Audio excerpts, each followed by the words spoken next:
Tantor Audio, a division of Recorded Books, presents Sylvia Aki by Winifred Conkling, narrated by Stacy Gonzalez. A note about word choice. Today we use the terms Mexican-American and Japanese-American when referring to United States citizens of Mexican and Japanese descent. In the 1940s, however, these people were commonly called Mexicans and Japanese, regardless of citizenship. The term Mexican was also used to describe people from all Spanish-speaking countries, not just those from Mexico. In keeping with the language usage of the period, this book uses the words Mexican and Japanese, although the author recognizes that many of the people involved were U.S. citizens. Sylvia called her parents Mom and Dad, and Aki referred to Mom and Pop. They use these classic American names rather than Mami and Papi, or Oka-san and Ato-san, in an attempt to assimilate or blend into American culture. Last, in the city of Westminster, California, where much of this story takes place, Westminster Main School was also known as the 17th Street School.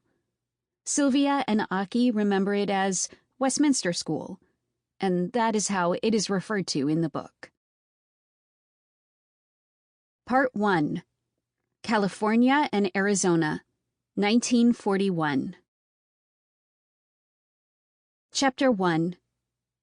He who doesn't look ahead remains behind. Mexican proverb. Sylvia, Westminster, California. Sylvia Mendez imagined her first day of third grade at Westminster School. She would use her freshly sharpened yellow pencils to write her name in cursive at the top of her worksheets.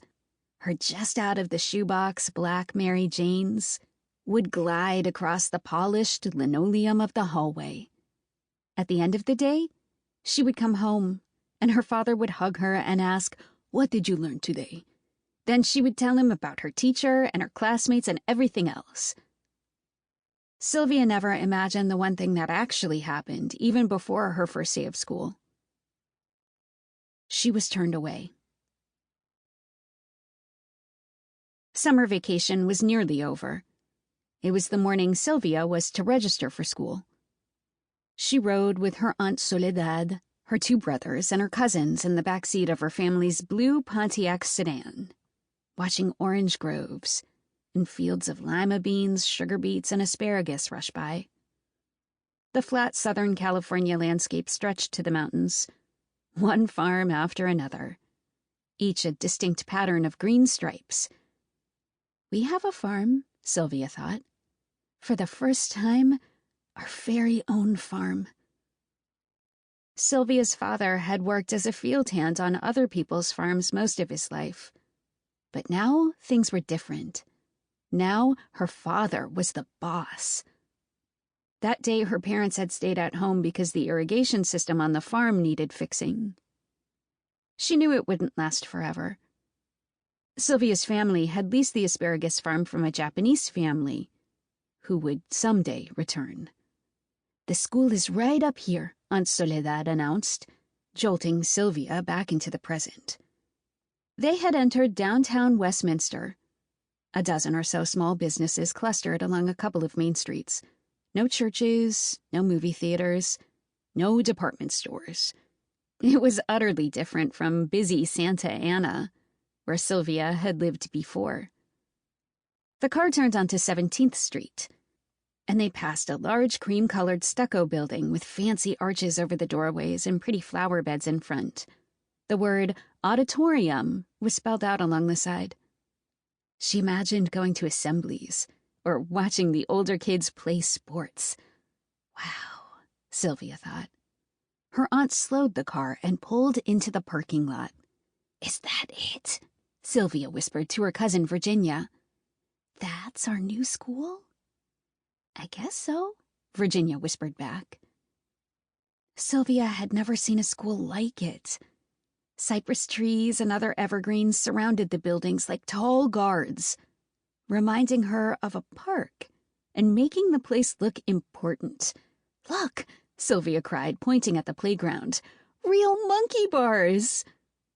Her old school in Santa Ana didn't have any playground equipment, not even a rope swing on a tree limb. She pictured herself climbing up the ladder and swinging from rung to rung, her legs dangling free beneath her. "I'm gonna go all the way across without dropping," said Sylvia's younger brother, Jerome.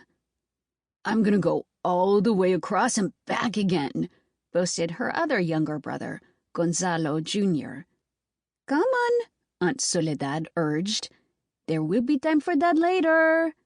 Sylvia and the boys followed Aunt Soledad and their two cousins into the front office. Inside, the school secretary sat behind her desk, pecking away at a typewriter. Sylvia watched, fascinated, as the woman's long, pale fingers tap-danced over the typewriter keys, clickety-clacking out words with a steady beat. A fan perched on a table across the room swept back and forth, stirring the woman's light brown hair with every pass. She continued typing without even glancing at the newcomers. "How may I help you?" "I am Soledad Vidauri," said Sylvia's aunt, "and I would like to register these children for school." The secretary fished the enrollment papers out of a desk drawer and handed them to Aunt Soledad. She went back to her typing. While Aunt Soledad filled out the forms, Sylvia peered out the office door and down the long hallway, its polished floors shining like the surface of a still pond.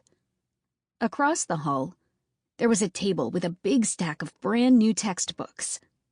Sylvia stepped out, picked up one of the books, and read the title, Down the Road. It had a bright yellow cover showing a mother duck followed by 5 little ducklings. Sylvia had never held a new textbook before. She closed her eyes and imagined gently opening a book for the very first time, smelling the newness, running her palm over each smooth page and turning the crisp corners with the tips of her fingers. What would it be like to be the first one to read that book?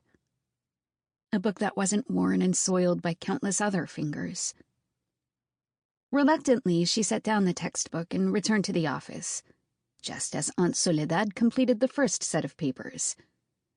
"Excuse me, ma'am," Aunt Soledad said to the secretary.